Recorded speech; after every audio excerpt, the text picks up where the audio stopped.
In my opinion, the logistics sector, more than any other asset class within real estate, is directly impacted by some structural change and megatrends in the sector that are having a huge impact on the occupational market, which in turn is having an impact on the development market, which in turn is having an impact on the investment market. The first one really is urbanisation in the world that we live in.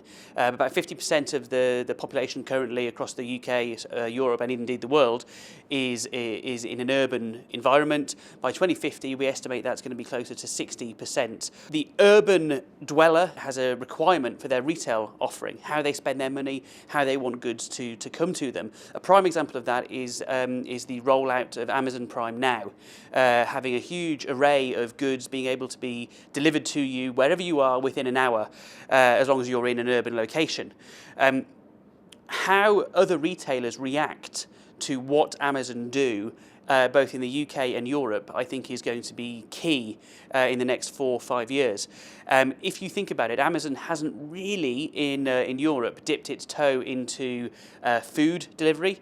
It hasn't really dipped its toe into grocery delivery. But what it does do very well is general merchandise and all of the stuff that goes with that.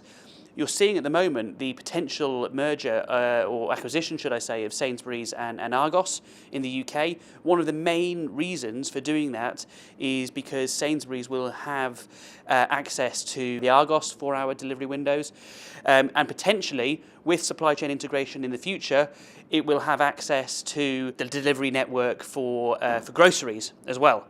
Another key trend, which hasn't really been discussed too much in real estate circles, is the potential impact of driverless cars, driverless vehicles.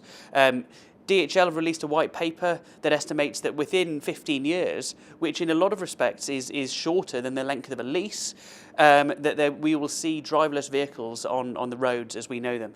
How that impacts the centre of gravity in the UK and Europe, for example, will the golden triangle still be golden if driver's hours are no longer an issue?